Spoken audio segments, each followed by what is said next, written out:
Bonjour chères Rotelloises, chers Rotellois. Bienvenue sur Servir Rotel TV, la chaîne d'information de Joseph Afribault et son équipe. Ne pouvant vous rencontrer directement via des réunions publiques, nous avons décidé, pour pouvoir échanger malgré tout avec vous, de réaliser quelques lives en streaming afin de vous présenter l'ensemble de nos propositions pour un Rotel. Vous pouvez, au travers de ces lives et via les commentaires du site, nous poser vos questions afin que nous puissions vous donner des réponses précises et adaptées à vos interrogations sur l'avenir de la ville. Bonjour, Monsieur Afribault. Bonjour, Monsieur Kembakou. Pour ce 5e entretien, je voudrais connaître votre position sur l'écologie. L'écologie, aujourd'hui, c'est un thème dont se réclament de nombreux hommes politiques, de nombreuses femmes politiques aussi, de gauche, du centre et de la droite. Alors, vous, quelle est votre position concernant ce thème? Vous savez, M. Kembakou, ma position, elle est très claire. Et vous le dites si bien. L'écologie est utilisée par la droite, par la gauche, par le centre. L'écologie n'appartient à personne. Elle appartient à tout le monde. Elle n'appartient pas à un parti politique. On doit être dans sa tête, dans ses mœurs écologistes, dans l'âme aussi en même temps, pour respecter aussi cette planète qui nous supporte. Voilà. En revenant terre à terre, en revenant à la ville de Rotel, nous avons la chance dans cette ville d'avoir 3 poumons verts. On les appelle les 3 poumons verts. C'est la promenade des îles, c'est l'étang Godard, c'est le bois du gingembre. Voilà, 3 points phares de cette ville. Donc, et l'objectif, c'est l'objectif de ces 3 points phares, c'est de travailler pour le bien-être des promeneurs et puis le développement touristique.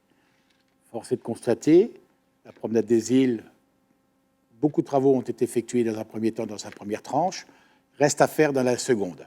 Et il faut le faire très rapidement et de concert finalement avec les associations Nature Avenir. Voilà, on peut associer aussi les gens de l'extérieur pour avoir des idées, parce que des idées extérieures sont importantes aussi pour l'écologie. Comme je le dis, l'écologie appartient à tout le monde. Elle n'est pas propriété d'une caste politique.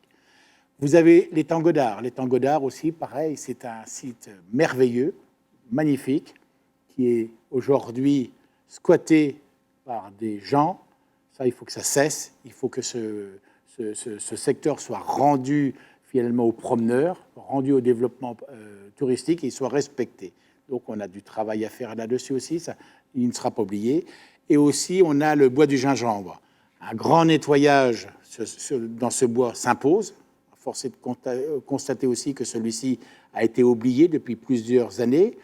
Et il faut redécouvrir un peu tous ces sentiers nature que nous avions et qui ont été laissés à l'abandon. Vous voyez donc cette richesse que nous avons et qui vont nous donner du travail demain. Et j'en suis très content, puisque l'écologie, c'est aussi un de mes points forts, parce que je le dis, ça m'a un peu choqué et ça me choque chaque fois quand à la veille des fêtes de Sainte-Anne, on est capable de couper des arbres centenaires pour l'installation d'une balançoire ou d'un manège. Réfléchissons autrement, parce que quand on coupe un arbre centenaire, donc il ne faut pas 2 ans, comme on le dit dans d'autres listes électorales. On vous promet 2022 arbres dans 2 ans. Voilà. Moi, je ne promets pas un arbre coupé. Pour moi, c'est obligatoirement un arbre replanté. Ça, c'est clair. Voire 2. Mais n'allons pas aux surenchères, on n'est pas là pour faire de la politique politicienne. Soyons aussi responsables et soyons aussi... Voilà. Et quel est l'objectif de tout ça? L'objectif, comme je vous dis, c'est de rendre un bien-être aux promeneurs, assurer un développement touristique digne de ce nom, parce que plus on travaillera dans ce domaine-là, plus finalement on fera venir des gens, plus on intéressera la population à venir s'implanter sur la ville de Rotel, bien évidemment. Donc il y a un énorme travail à faire dans ce domaine, ça c'est clair.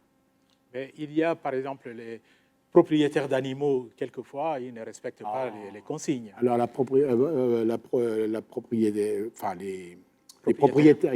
propriétaires d'animaux, on le sait toutes et tous, ça c'est la responsabilité de chacun. Il va falloir être attentif et nous, on va y veiller. Donc, on aura des distributions de sacs de déjection, bien évidemment. Ça peut être complémentaire.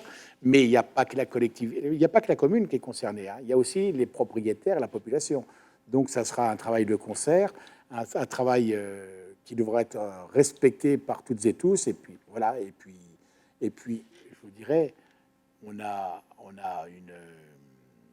eu un refuge pour animaux pendant 30 ans sur la commune d'Assy-Romans. Il a dû être fermé pour des raisons de sécurité et de normes d'hygiène. Aujourd'hui, le projet est en gestation auprès de la Comcom. Je ne comprends pas que ce dossier ne soit pas sorti. Attendez, c'est quand même pas un dossier pharaonique. On a bien trouvé des centaines de milliers d'euros pour autre chose qu'on a jeté par les fenêtres. Là, il est grand temps que ce dossier se fasse jour pour répondre aussi à une attente dans ce domaine-là. Et pour revenir à Rethel, il y a un travail énorme à faire. Il y a un énorme travail à faire dans le développement économique, parce que écologie, économie, ça va de pair. Ça, c'est très clair. Donc, même si l'économie, c'est de la compétence de la communauté de communes, il faut, moi, je souhaite, et je le veux, c'est que la ville soit associée. Ça, je regrette. Et tout ça, ça doit être complémentaire. Ça doit être un travail de concert entre la communauté de communes et la ville de Rethel. D'ailleurs, j'en veux pour preuve, c'est que déjà, vous pouvez constater à travers la liste, c'est que vous avez des acteurs économiques sur ma liste. Vous avez minimum 4 commerçants. C'est rarement vu. Donc, vous voyez, même les acteurs économiques ont voulu s'investir dans ma liste pour mieux faire avancer cette ville.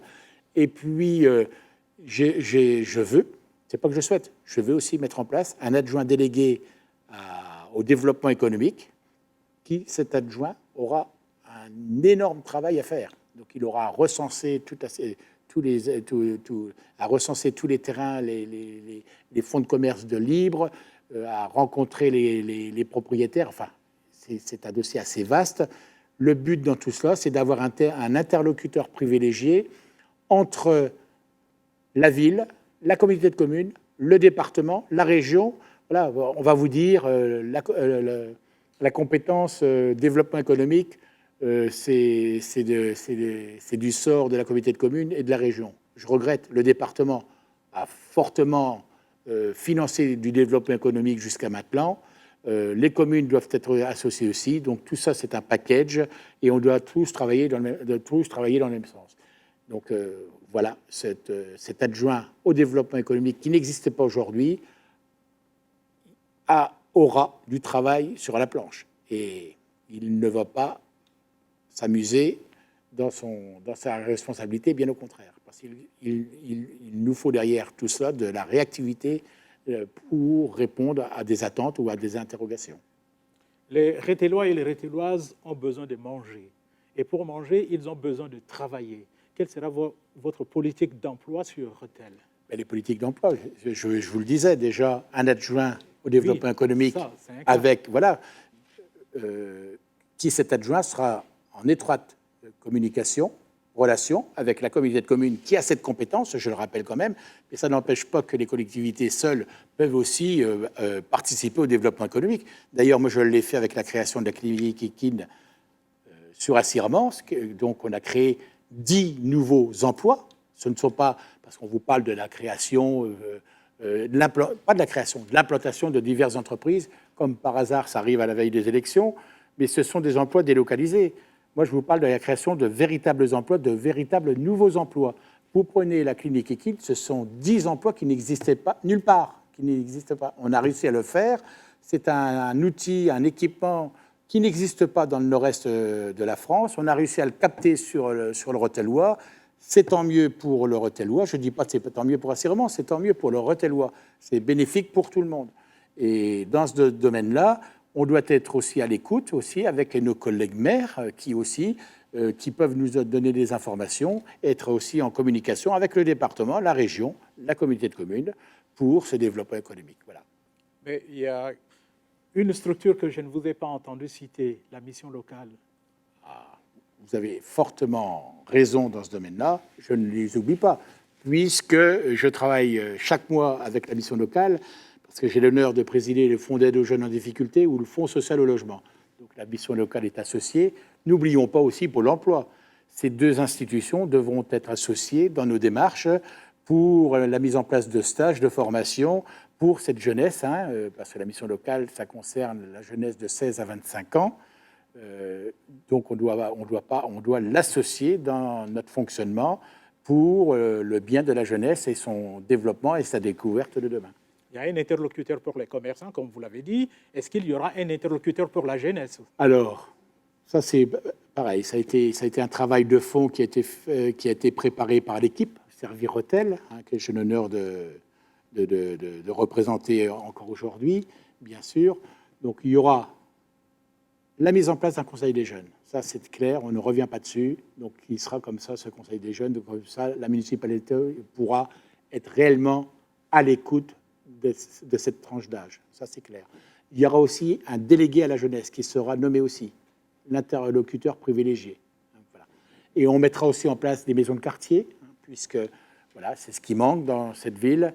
Il y a peut-être la salle atmosphère, vous avez peut-être de petites salles qui sont surlouées, je dirais, suroccupées, parce que voilà, il y a un manque de salles dans cette ville. Créer des maisons de quartier pour regrouper les populations des quartiers, pour qu'il y ait des lieux d'échange, où, comme je le dis toujours, ces maisons de quartier, c'est là où se tisseront aussi des liens sociaux, des liens d'amitié. Donc ça sera à mettre en place aussi. Il y a des espaces qui seront aussi dédiés à la jeunesse, qui seront mis en place. Et bien évidemment, de concert avec la communauté de communes, on facilitera aussi l'accès aux loisirs et aux activités culturelles par le biais donc, des compétences qui sont exercées par la communauté de communes du Pays rothellois. Monsieur Afribault, je vous remercie. Merci, Monsieur Kembakou. Encore une fois, je le redis, la plus belle des richesses de la démocratie, c'est la participation des Rothelloises et des Rothelloises. C'est votre participation demain au scrutin du 28 juin. Ne vous abstenez pas.